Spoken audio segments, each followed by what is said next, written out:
Welcome back to Cards and Comics. And today I'm going to be talking about my experience at the 42nd National Sports Collector Convention in Atlantic City this past weekend.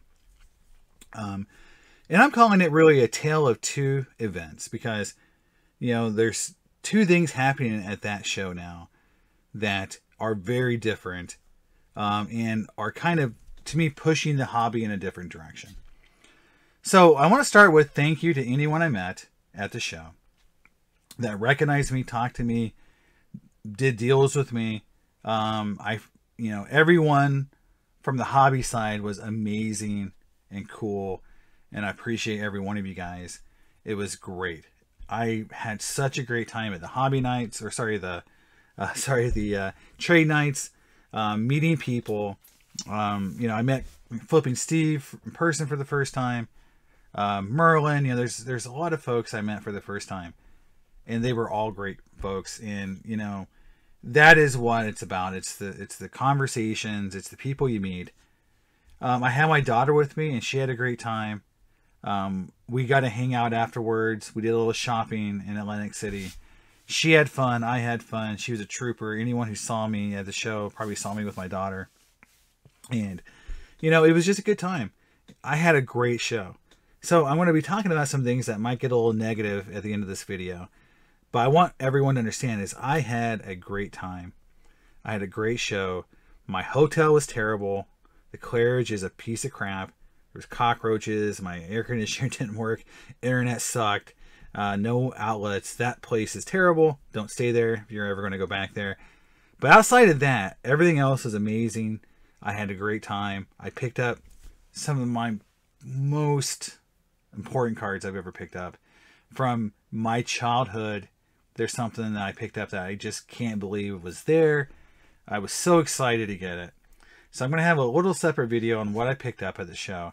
So that's going to be in a different video. But on this video, I want to talk about this divergent events happening in the hobby. And, how I feel like they're going to try to merge them back at some point and make the hobby worse. And so, the experience I had, and so CP Sports Cards has this great video where he went through a lot of dealers, and a lot of the dealers I went to at first because my initial thought going to the show was to get some vintage cards. I'm a Ken Griffey Jr. collector. I'm trying to put together my Willie Mays set. I'm trying to get more Jackie Robinson cards, and so I had those as targets, right? And my goal was to walk around the show first and identify anything rare and anything valuable that I want to trade for, sell cards for, try to get that something really rare and get that kind of identified first. My ultimate number one goal at every show is a 68 3D Clemente. That's my number one all-time favorite card. And year after year, I go to the National, these big shows, they're not there because they're all in big auction houses. I know this. It doesn't crush me. My soul doesn't leave my body when I can't find a 68 3D Clemente. But I still look for it. And one of these days I might find one. And I might be able to have enough cards with me to sell or trade for it. And that's my ultimate goal. But it did happen this year, like it hasn't happened in years past. And so I moved on. But when I was looking at these dealers that had the vintage cards, it occurred to me that they have not really moved on with how the hobby's changing. And I'm not talking about their inventory. Their inventory is amazing. Polo Ground, 707 cards. They have amazing inventory. But they're pricing their cards like they did 10 or 15 years ago. I'll give you an example.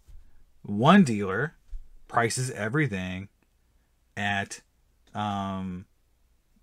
double what the comp is. And then they bring the price down by 20 or 30% on every card. And how do I know that?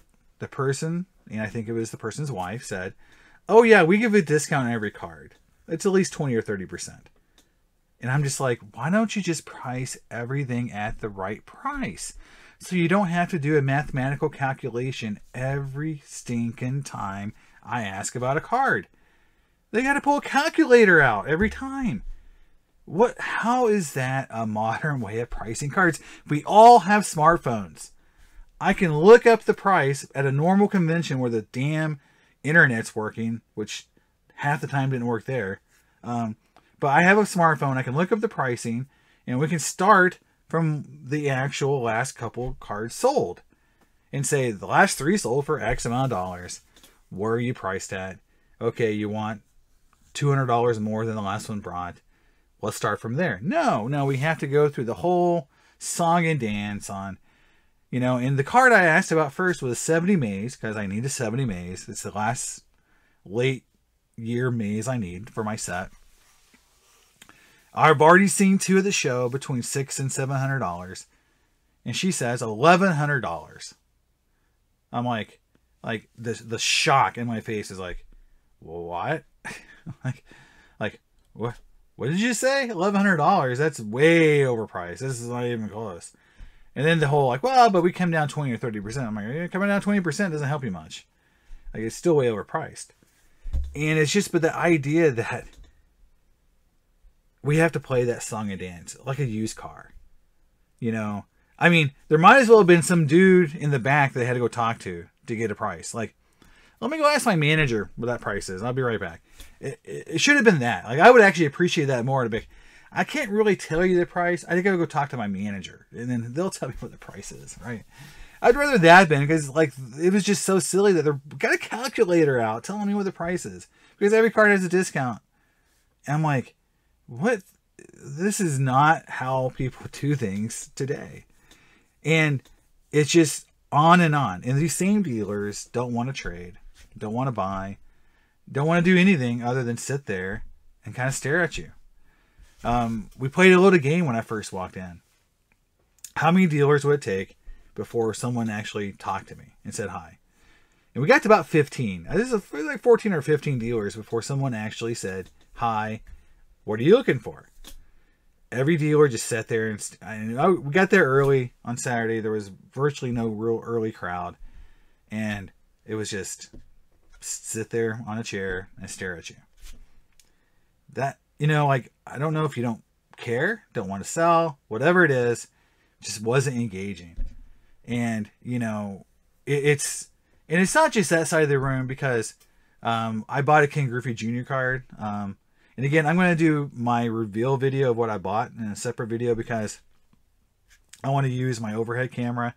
And right now my cameras don't work together. Right now I don't have the setup for that, to do both an overhead and a full shot. I know I suck.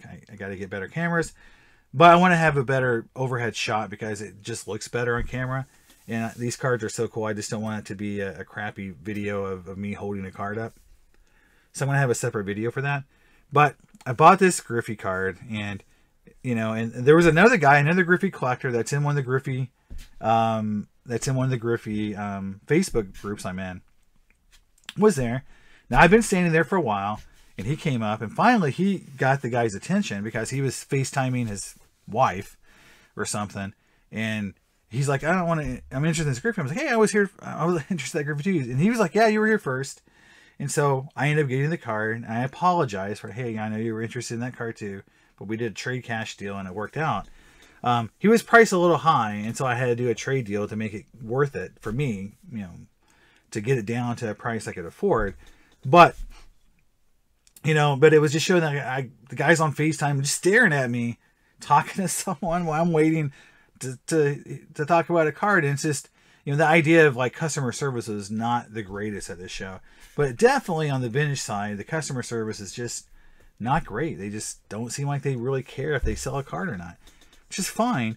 But it seems like they're just wasting a lot of space, if that's what they're going to do. Is, you know, if you're just going to go to the show, not want to trade, not want to buy cards, not want to do anything other than sell, but your prices are double or triple what the card's worth, you're just taking up space. You could have another dealer there that probably has worse inventory, but at least is there to try to engage with the hobbyists, engage with the customers, and make it a better show. And I think that is something that, you know, should be looked at, you know, in terms of like who gets to be at the show. Should it be the dealer who's just always been there, right? Because they go by seniority, from what I understand. Or should it be the best dealers? You know, I think we should really look at what the criteria is to be at that show if there's limited space. But as far as that, and I did try to engage. I was looking for maze cards, and I proposed a trade to one dealer who had a 59 maze 8.5 and a 55 Bowman maze 7. And those cards, on value-wise, equaled about what a card I had, which was a 53 Satchel Paige. And so I thought we could do a trade, cash trade deal, and I looked and they didn't have the card, didn't have a 53 Paige. And when I showed them the card, because again, when I asked about trade, they did the whole kind of oh my God, eye roll. But when I showed them the page, they're like, oh, well, that card's really nice. And then they were like, and then the dealer came over. So I was talking to his wife. Then the guy came over and said, I've got a customer who needs that card and he's looking for it. So I'm thinking great. He's got a buyer and I want to trade for some cards he has. But then in the very next sentence, he says, but I don't do trades at shows. It just takes too much time. And I'd rather just sell. I'm like, but you have someone who wants to buy this card and I'm going to do a cash trade deal with you. So you're still selling. Why can't you take 20 or 30 minutes and just work out a deal? And it was like, it's too much trouble. I'm the only one at your table, guy. There's no one else. It's just me and you. You don't have 20 minutes to spend on working on a deal. And nope, didn't want to do a deal, even though he had a buyer for the card. And it's just frustrating, and that was dealer after dealer was like that on the vintage side. And I felt and then I did hear from a lot of them that they have too much inventory. And I find that so odd because if you think about it, prices went way up, right, on the vintage side. Why weren't they selling? And if you're not going to take advantage of these massive price increases, when are you going to sell? And that gets me to this other side of those dealers. And because I'm going to talk about the other event, the other side of this, hobby, is that instead of being, even though they say they're professional dealers, they're more about going to the shows as kind of like an event for their life, going to shows, setting up. And if they actually sold their inventory, they wouldn't have any reason to go to shows anymore. And I feel like there is this idea, unless they get absolute max dollars, they don't want to move the inventory, because they want to go to the next show. They want to have cards to take again. There was one vintage dealer, which was younger guys, and over the guy's like, I'll make you a deal. I'll make you a deal. I'll make you a deal. Buy everything. I want to sell. The other guys, I want to sell, but only if I get max value, max price. And you're not going to sell a lot of cards that way. Not when everyone knows what the real value is, and not when there's competition in the room, and not when there's a trade night to which you can go and get most things right at comp. Right? And believe me that a lot of people at that show were just going around the room trying to find underpriced things like normal, or rare stuff that you can't find anywhere else. But the bulk of stuff that was moving in that show was happening on trade night. And so trade night is the other event that's happening, right? And I know a lot of people talked about it, how, I'll say this is that I wasn't at the first trade night, the organized one, or sort of organized one. And that one, what I heard was it was kind of unorganized, not a lot of rules, and it kind of sold out, or it went to capacity really quickly. What I'm going to say though is that the trade night itself, the concept of a free trade night to which anyone can come, bring anything they have, trade, sell, whatever they want for free, is a great idea that's going to get kicked in the pants pretty quick. Because when I talk to dealers and they ask where I got a card, I said, well, I picked up on trade night. I had multiple dealers tell me how much they hated trade night. They hated it because they paid all this money to go to the show, and there's a bunch of kids in the hallway at a hotel selling cards for free. They didn't pay a dime. They're selling cards for free. They're just there, And my first response was, you're mad because hobbyists are getting together and buying and selling cards from each other without you in the room, get your damn ass out of your chair and go to the hobby, go to the hall, go to the trade night, and you can take part in it too. Okay, it doesn't exclude you. But no, they want to make it exclusive for them, or they want to make it harder for the hobbyists to do it for free, because that's what they do. That's what people who only look at ways to monetize things will look at this. They'll look at trade night as, oh, this is a great event. How can we make money off of it? And it's going to happen, I think, at some point in the future, because these dealers are going to complain about it. Someone's going to figure out that we can charge admission, or we can have VIP areas, or have early access, or have a room with a DJ and free pizza and make that part of your VIP package, or whatever. They're going to find some way to ruin it. And then you're going to have kids who just want to go to the cool trade night, and you're going to have the other people who, you know, the poor collectors who just have to go to the other trade night, and you're going to break the hobby again into the haves and have-nots. And to me, that's what's, I don't like that part of this hobby, is where you got, you know, some collectors who feel like they're excluded because they don't have the money to get the VIP pass, or they don't have, you know, they don't have the cool card, so they can't be in the room with everyone else. And I hope that's not where it goes to. But I do know there are people complaining, and generally the money is going to happen. And if you just think about it, you know, why would people pay to be in a trade night versus just having a free pop-up one that you can do at a hotel? Well, as soon as Panini gives away stuff, Fanatics gives away stuff, PSA gives free grades, or whatever, you know, corporate sponsorship, all of a sudden everyone's going to go to get the freebies. The other people who can't get in or just left to do whatever. And it's going to just, again, be the haves and have-nots. And you can already see their wheels spinning on how to ruin this, right? So yeah, I mean, there's that. But I will say the trade night was amazing from the prospect that, you know, I picked up two of my biggest cards at trade night. I sold a lot of cards at trade night, and it was so easy. You know, I'm introverted. I know it's hard to believe, but I don't like talking to a lot of people. And so when I went to trade night the first time, I just kind of walked around, and I just found it hard to engage. But as soon as I started just looking at cards and talking to people, it became really easy.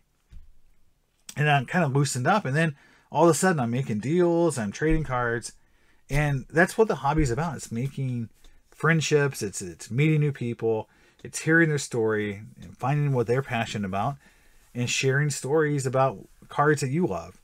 And that's what happened at trade night. And I feel like they're going to find some way to ruin it. They're going to find some way to monetize it, to ruin it, because that's what the hobby does. You know, PSA ruined grading by, you know, charging for money, you know, for upcharging after the card is graded. You know, they took away the ability to flip cheap cards. You know, retail products got ruined by people, buying everything out and clearing shelves so no one can get retail anymore. It's just, if they can find a way to make a buck on it, they will do it. That's just what people do. That's how businesses operate. I know. I work in a business. That's something that we would do too. Honestly, to make more money, we would do it as well. And that's just, you know, how capitalism works. But it definitely makes it crappy for people who just want to have some event to go to and have fun. And I will say this, is that those people who walked around the show, a lot of people were saying, like, I'm just going to wait to trade night. Because, you know, I know there's going to be some cool cards there. The prices will be normal. And that's where I'm going to make my deals. And that pisses off those dealers so much. They want to have a captured audience, right? If you think about a card show, it's basically a captured audience, right? It's like, you have this opportunity in that room to buy something there, and you paid a lot of money to get there, right? You spent a lot of time to get there.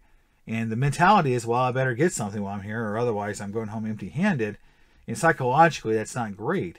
But now you have another event you can go to. I can go to this trade night and get stuff there and not feel pressured to buy these overpriced cards at the event. And you know that pisses off those dealers big time. So, you know, at the end of the day, with the National is this, that, you know, these two different events all happening at the same time, they're going to try to converge them into one. They're going to try to corporate sponsorship that trade night or to find some way to ruin it. Hopefully that doesn't happen. But for now, I tell everyone really enjoy it, because it really feels like we're in a, you know, different era where you've got the old school guys who don't really have, you know, as much relevancy as they used to. You have the newer folks, you know, the flippers, the breakers, you know, on one end of the spectrum. And then in the middle, you have a lot of the hobbyists that do a little bit of both. But I do feel that old guard is losing relevancy. They're not the ones going to trade nights. They're not the ones really understanding what's hot and what's moving in the market. And eventually, some of those folks are going to go away. And they're going to get replaced by people who are probably more interested in being a part of the hobby in terms of engagement than those folks are. And I hate to say it, but that's probably a good thing for the hobby eventually. That some of those dealers probably eventually need to not be there. Because if they're not going to engage, if they're not going to be part of, you know, of helping, or at least being there to be part of the show, then to me, like, they just should stay home. You know, they should just not, you know, take up that space. Give it to someone who's going to engage, who's going to be part of helping people get their collection, selling cards. And again, they're price their cards, but if they're just going to sit there with a bunch of inventory and not move a single card because they're way overpriced, what's the point of them even being there? So that's my take on the two events that are happening right now in the hobby. You know, at the end of the day, it was an awesome event for me. I still had a lot of fun. The National is still worth going to for one major reason. There's still cards there that are rare, that are hard to find, that if you're really looking for something cool and unique, you have the chance to not only find it, but you have a second chance to find it at the trade night, but you have two chances to trade, sell, and have that capital right then in that place to get something that you may have not been able to get otherwise. And that's why it's still a good event. So that's it, guys. That's my take on the National, the two events that are really driving this this kind of the two forces that are happening on the, you know, the National, the trade nights, and the actual show. And we'll see how it goes. There's a lot of people, there's a lot of things that can happen, but it's definitely very interesting, and the hobby is changing. So we'll see what happens next year. I'll see you guys in Chicago next year. All right, bye.